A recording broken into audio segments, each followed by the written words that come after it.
Hi, Brookside. This is Mrs. Hamlin with Chapter 9 of Life According to Og the Frog. Chapter 9, Humphrey Goes Haywire.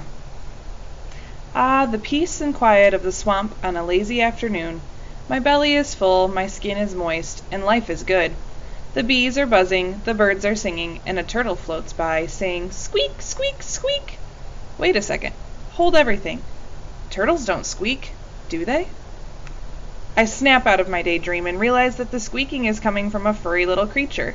Hopefully Humphrey will stop soon, but even if he doesn't, I'll give him a pass. He's much better neighbor than a bullfrog. Then the bell rings, and the class rushes out for the day. As soon as the classroom is clear, Aldo shows up hours earlier than usual. This time he didn't come to clean room 26. He is here to talk to Mrs. Brisbane. It turns out that the paper he left behind could help him get into a school where he'll learn to be a teacher. The little guy quiets down long enough for me to hear Aldo tell her that he's not sure he can be as good a teacher as she is. I wish I could tell him no one could be as good a teacher as she is. She says something about coming into teacher class, and Aldo says yes. Thank goodness he listens to Mrs. Brisbane. Like I said, everybody should.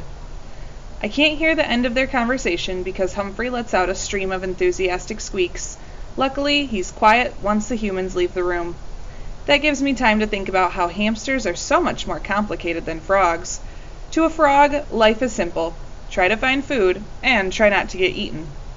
Take time to smell the water lilies. Sit on a rock and think, float, doze, be. I don't think Humphrey will ever just be. The next morning, Mrs. Brisbane calls on the big Tads to give their reports on a very interesting topic, the differences and similarities between hamsters and frogs. My guess? There are 0 similarities and a million differences. I'm not wrong either. Garth's report explains that Humphrey is a mammal. Humans are too. Mammals give birth to their babies. Then Mandy explains that amphibians, like me, are hatched from eggs. I don't appreciate the alarmed squeak from Humphrey. An egg can be a very cozy place. Art goes into more detail about warm-blooded animals, like hamsters, and Saya reports about cold-blooded animals, like me. Humphrey has another squeaky outburst when she says the word hibernation. Maybe Humphrey doesn't like to hibernate, but I think it's as cozy and nice as being in an egg. Then AJ explains that hamsters have cheek pouches where they store uneaten food. I must admit, my reaction is ew, which comes out as a very loud boing. Finally, Miranda says that hamsters come from warm, dry areas. In fact, getting wet is bad for them. So what's good for hamsters is bad for frogs, and what's good for frogs is bad for hamsters. No wonder we don't understand each other. And yet, we're both classroom pets. He's just better at the job than I am. Maybe that's because he has a lot more experience. Later, as I sit on my rock trying to just be, I notice something very odd. Seth hasn't gone to lunch with the rest of the class. Instead, he's talking to Tabitha about sports. Go Tabitha, I tell her, and when she hears my boing, she smiles. Seth smiles back. Maybe Tabitha is starting to enjoy her new classroom, at least a little bit. Seth goes on to lunch, but Tabitha stays to talk to Mrs. Brisbane. It's quiet in room 26, without the other big Tads, and I can hear everything they say. Mrs. Brisbane encourages Tabitha to be friendlier. I want to, but it's hard, Tabitha tells her. Mrs. Brisbane smiles. I know, but some of the students have tried to reach out to you. Can't you try too? Yes, try, I say, and Tabitha smiles and nods. Then Mrs. Brisbane sings a little song. Make new friends, but keep the old. One is silver and the other's gold. I love to sing, but I didn't know that Mrs. Brisbane likes to sing too. Her voice is as cheery as a swamp sparrow greeting the dawn. I repeat her song, so I'll remember it. Boing, boing, boing, boing, boing, boing, boing, boing, boing, boing, boing, boing, boing, boing, boing, boing. Mrs. Brisbane looks over at me and says, I think Og likes the song too. Maybe that's starting to understand me. Maybe she's starting to understand me. Then she tells Tabitha that she can take Humphrey home for the weekend, as if his squeaking and screeching is a treat. Tabitha looks as happy as a toad in a mud puddle. I'm hoping that she is happy. In fact, I sigh a great sigh of relief. Maybe now I can stop and smell the lily pads, or at least try to remember what lily pads smell like. I'm hoping the rest of the week will be easy peasy, but there are a lot of bad moods when the big Tads don't do well on an important math test. Mrs. Brisbane isn't pleased, and neither are her students. But our teacher is not ready to give up. She gives each of the big Tads a study guide and says, "We will try again.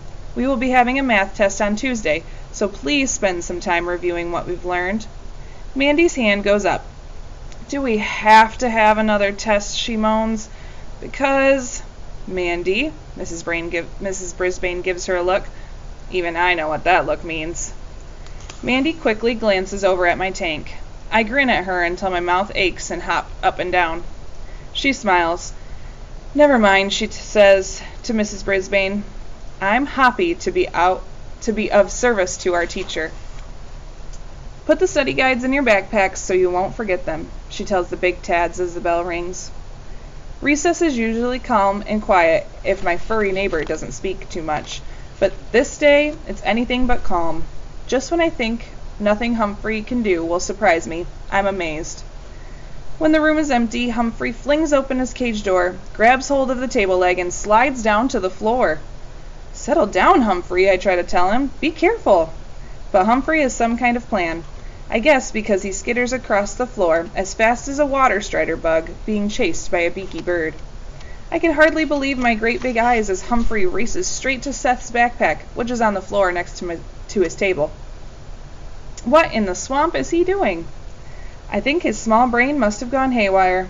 I watch as he uses his tiny, sharp teeth to pull out the study guide Mrs. Brisbane just handed out.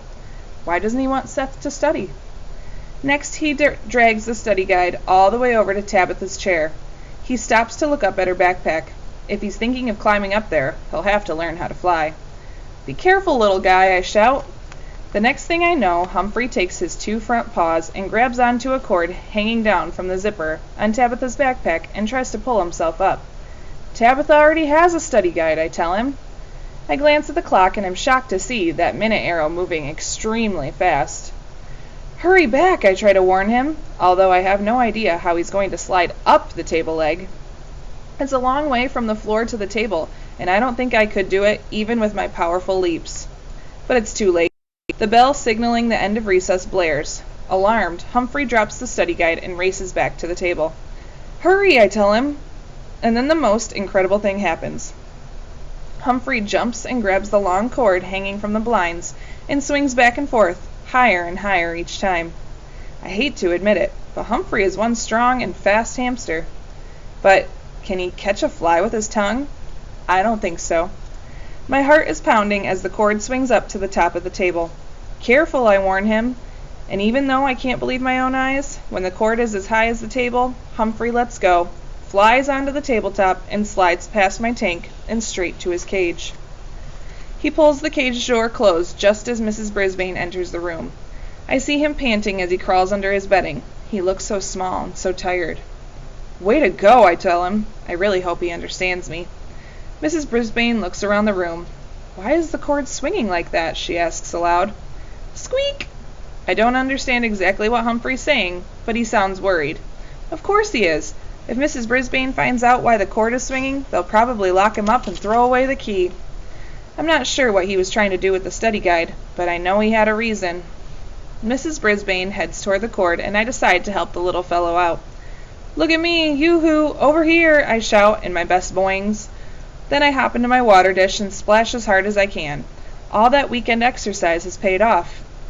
Mrs. Brisbane turns towards me and tells me to calm down.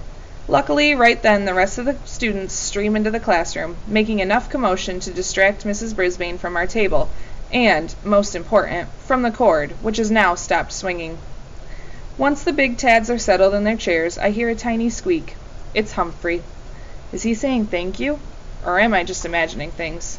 "You're welcome," I answer. Maybe this time he even understands me. The poor little guy looks frazzled. I'm a little frazzled myself, so I plop into my water and try to be. It's not easy to be when you have a hamster for a neighbor. I can't help noticing that just before the bell rings to signal the end of the day, Mrs. Brisbane spots the study guide on the floor next to Tabitha's chair. Put that in your backpack, please, she tells Tabitha. You'll need it for your homework this weekend. Tabitha quickly puts the study guide in her backpack. No, it's not hers, I say. It's Seth's. Humphrey squeaks at me. I don't understand him, but I can tell that he knows something I don't know. I think Humphrey has some kind of plan. I don't know if it will work, but he's trying. Tabitha should try like Humphrey. Maybe I should, too. I'm looking forward to spending a nice, quiet weekend in room 26 when Tabitha's mom comes to take Humphrey home for the weekend. Carol, say hello to Og, Tabitha says, pulling her toward my tank. He's so funny and cool. Can we take him home, too? Humphrey travels better, Mrs. Brisbane says. Og's tank is heavier, and he needs to have the temperature controlled. Taking care of him is a little more challenging than taking care of Humphrey. Personally, I like a challenge, but I think Mrs. Brisbane is trying to keep me safe, and I appreciate that. It's been a thrilling day, even more exciting than a water moccasin wrestling match back in the swamp. But I'm surprised to see that Humphrey looks a little sad as he's carried out of room 26. Is his squeak a goodbye to me, or is it a thank you? That was Chapter 9 of Life According to Og the Frog. And next is Chapter 10, Magic in the Air. Enjoy, Brookside.